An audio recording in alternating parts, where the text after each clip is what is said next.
दोस्तों, welcome back my YouTube channel and we know that we know that शुक्राणुजन एवं वीरसेचन स्पर्मिएशन की परिभाषा लिखिए। स्पर्मिएशन क्या होता है? स्पर्मिएशन आंसर शुक्राणुजन स्पर्मियोजेनेसिस गोल अचल स्पर्मेटिड्स के चल शुक्राणुओं मोटिल स्पर्म्स में बदलने की प्रक्रिया को शुक्राणु जनन या शुक्राणु कायांतरण स्पर्मियोजेनेसिस कहते हैं। वीरसेचन स्पर्मिएशन शुक्राणु कायांतरण के पश्चात मुक्त शुक्राणुओं के शीर्ष शर्टोल कोशिकाओं शर्टोल सेल्स में अंतःस्थापित एम्बेडेड हो जाते हैं।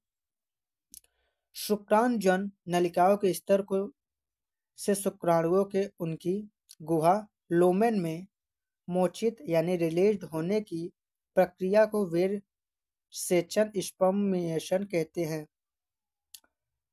शुक्राणुओं का एक चित्र जो है ये है स्ट्रक्चर ऑफ स्पर्म। स्पर्म में जो स्ट्रक्चर है इसमें हम जानेंगे क्या क्या होता है। इसमें सबसे पहले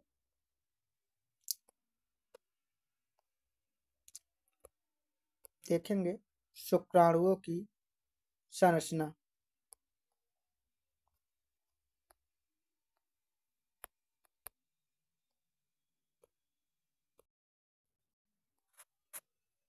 शुक्राणुओं की संरचना में स्ट्रक्चर ऑफ स्पर्म, इसमें हम समझते हैं क्या क्या होता है।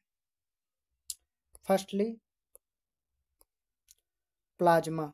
ये जो प्लाज्मा होता है ये भाग हमको प्लाज्मा के रूप में जाना जाता है, इसको हम प्लाज्मा के रूप में करेंगे। और एस्ट्रोसम जो है एक्रोसम जो होता है एक्रोसम ये हमारा ये वाला भाग होता है।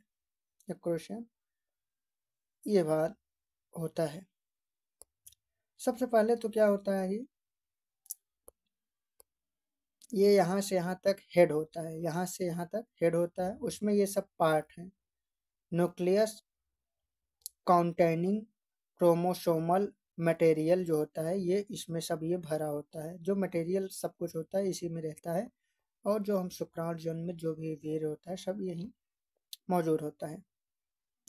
ये जो होता है नेक, ये गर्दन के रूप में मानते, जैसे हम लोगों का गर्दन होता है ऐसे ये भी होता है गर्दन के रूप में। उसके बाद जो आगे आते हैं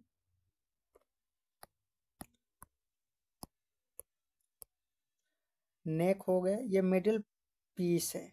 मिडिल यानी मध्य का जो भाग होता है ये है। और माइटोचोंड्रिया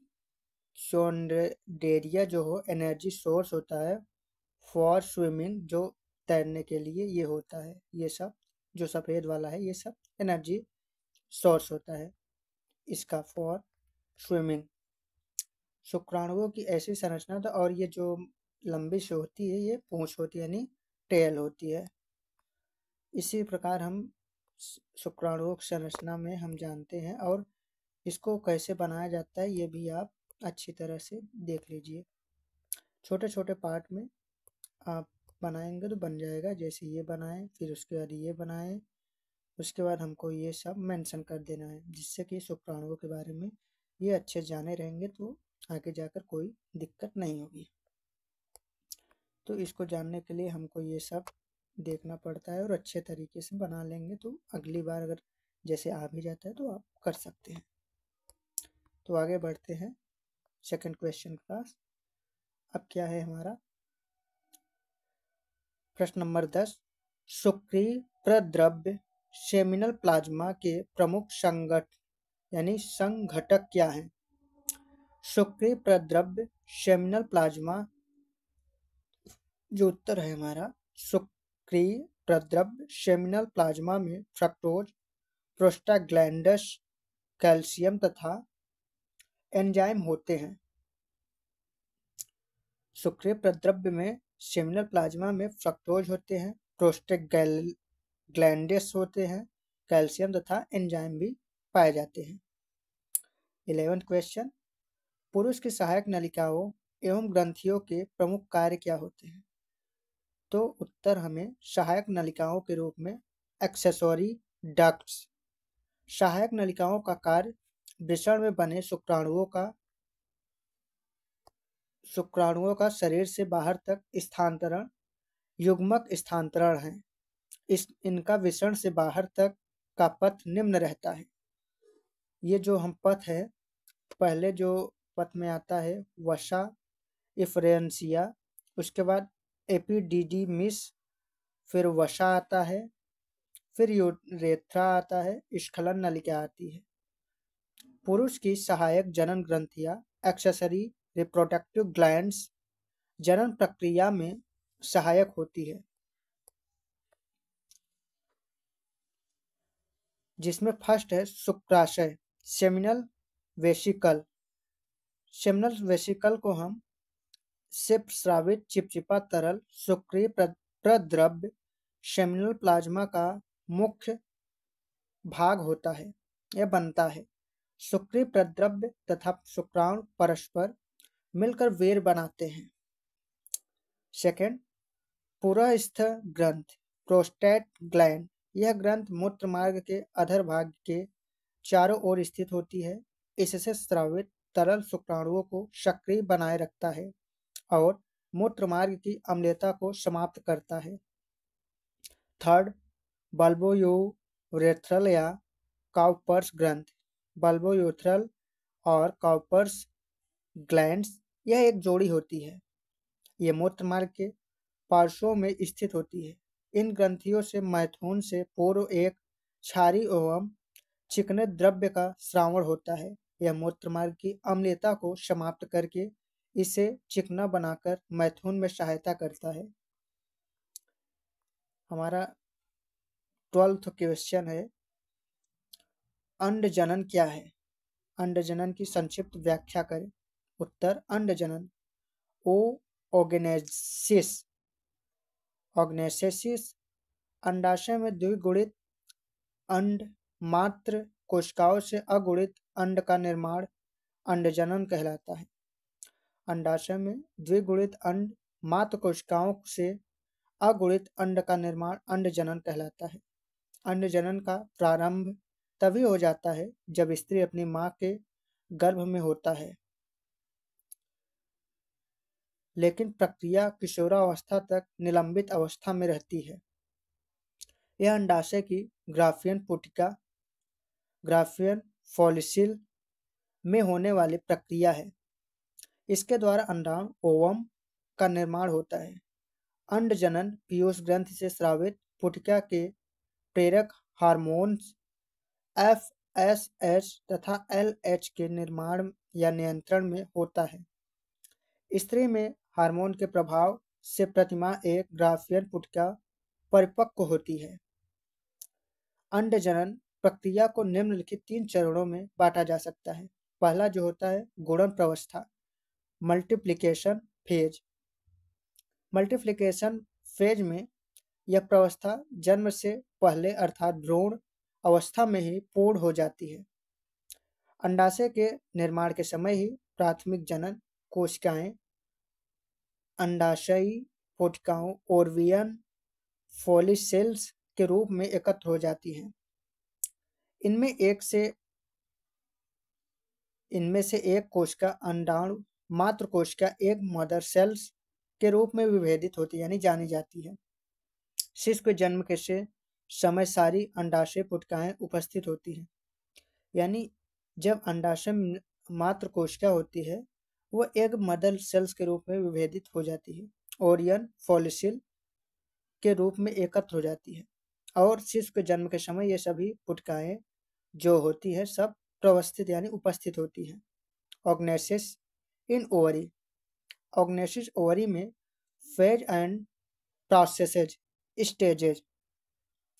जैसे इसमें हम फेज में मल्टीप्लिकेशन माइटोसिस, इसमें 2x स्टेज जो होता है प्रीमोर्डियली जर्म सेल्स होती हैं। प्राइम ऑर्डियली जर्म सेल्स, इनमें ग्रोथ मेलोटेक्स डिवीजन में आईएसटी पोलार बॉडी ये उपस्थित होता है, और स्टेटीज में ये प्राइमरी ओएक्सिटी होती है, ओएक्सिटी पाया जाता है। और ग्रोथ मेयोटिस डिवीजन्स फर्स्ट ये हम जान चुके हैं, और इसको जानने के लिए मैटूरेशन सेकेंड मियोटोसिस डिवीजन, इसमें सेकेंडरी ओएसिटिस ऑक्टेई होते हैं, ओसाइटिस ओसाइट होते हैं। आईआईएनडी पोलार बॉडी ये एक्स का होता है।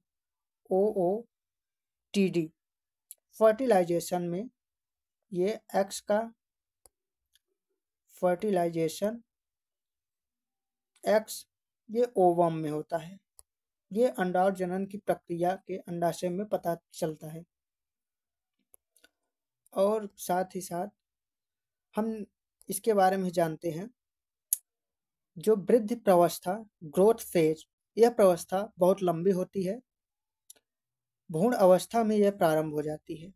लैंगिक परिपक्व के पश्चात जब तक उस पुष्टिका का या पुट्टिका का विशेष के परिपक्व होने की अवस्था नहीं आती, तब तक यह वृद्धि प्रावस्था में बनी रहती है। जो ग्रोथ फेज होता है वह माँ के गर्भ में भ्रूण के ही समय विस्तृत होने लगती है। लैंगिक परिपक्व के पश्चात जब यह पुष्टिका परिपक्व हो जाती है, तब यह वृद्धि प्रावस्था में बनी रहती है। अंडाणु मात्र कोशिका अंडाणुजन कोशिका या ओगोनियम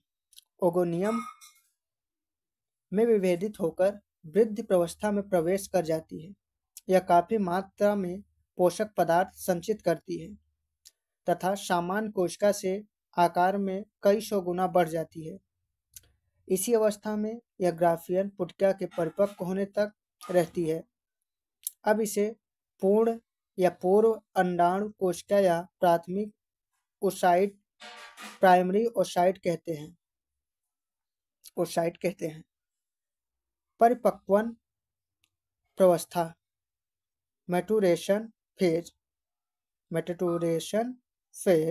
जब ग्राफियन पुटिका परिपक्व होती है तो उसमें उपस्थित प्राथमिक ओसाइट्स या ग्राफियन ओसाइट्स में प्राथमिक अर्धसूत्री विभाजन होता है। यह विभाजन असमान होता है और केवल गुणसूत्रों की संख्या आधी करने और इसके लिए होता है।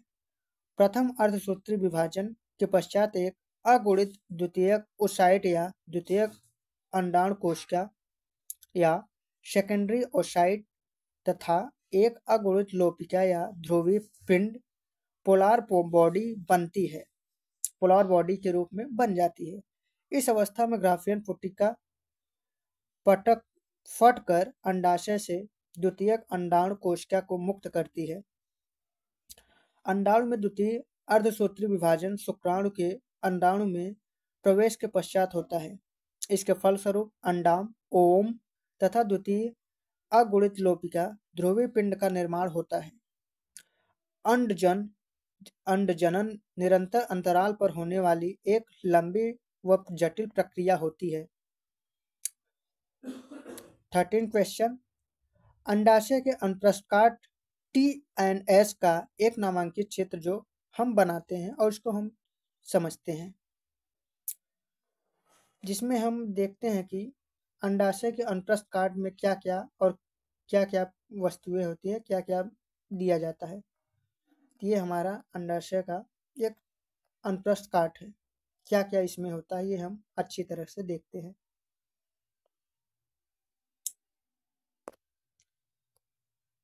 ये हमारा जो होता है फाइब्रस कनेक्टिविटी टिश्यूज, इसमें प्रीमाफ फॉलिसिल्स जो होते हैं, प्रीमाफ फॉलिसिल्स ये हमें प्रिमा फोलिसिस के रूप में जाने जाते हैं।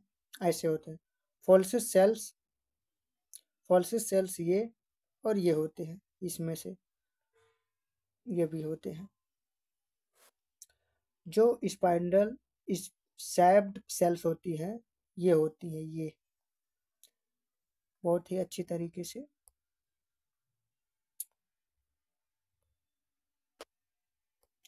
ओसाइट्स जो होती है ये होती है